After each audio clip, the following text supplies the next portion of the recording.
અત્યારે મહત્વના બ્રેકિંગ મળી રહ્યા છે। રાજકોટ જિલ્લાના ઉપલેટામાં પંથકમાં ભારે વરસાદ।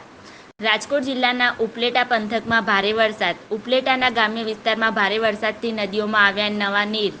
ઉપલેટાથી પસાર થતી મોજ નદી બે કાંઠે વહેતી થઈ। મોજ નદીમાં ઘોડાપૂરની સ્થિતિ। મોજ નદી બની ગાંડીતુર।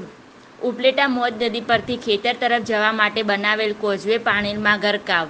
કોઝવે પર ફરી વળ્યા પાણી। કોઝવે પર પાણી ફરી વળતા ખેડૂતોને ખેતર જવામાં હાલાકી। ઉપલેટામાં આજે કુલ 3 ઇંચ વરસાદ વરસ્યો છે। વરસાદને કારણે ખેડૂતોમાં ખુશીની લહેર જોવા મળી। સ્થાનિક આગેવાનોએ લોકોને નદીના પટમાં અવર જવર ના કરવા કરી અપીલ। મારું નામ ઉમાભાઈ રબારી, ગામ ઉપલેટા। હું એક ખેડૂત છું।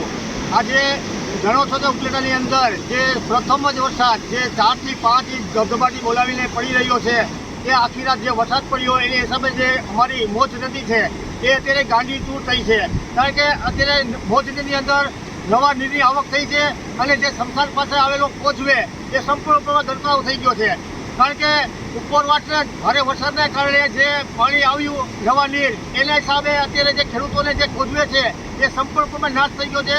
તો ખેડૂતો એક જ માગણી કરી રહ્યા છે વર્ષોથી કે આ કોઝવેને થોડો ઊંચો બનાવે અને સારો બનાવે એવી અમારી માગણી કાયમી માટે રહી છે। અને કારણ કે જે બરાબર મુશ્કેલી પડી રહી હોય ખેડૂતોને, જે રસ્તો છે અમારો અહીંયાથી 2000 વીઘા જમીનની અંદર માણસો પસાર થતા હોય, જે ખેત મજૂરો જતા હોય એના માટે કાયમી માટે મુશ્કેલી હોય તો કાયદેસર ઉપર ઊંચો બનાવે અને સારો પુલ બનાવે એવી અમારી માગણી હોય છે।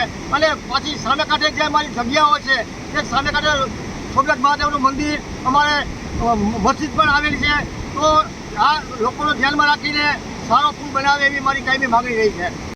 ઉર્ફે બાવલો।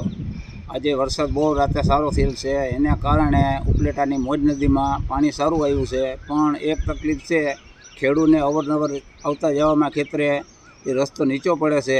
તો સરકારને અમારી અપીલ છે કે રસ્તો ઊંચો કરી દે તો ખેડૂતોને વાંધો ના આવે। ને બીજું કે છોકરાઓને કોઈ આ બાજુ આવે નહીં, વરસાદને કારણે પાણી આવ્યું છે તો કોઈ બચ્ચા ડૂબી ના જાય, અમારી અપીલ છે એટલી।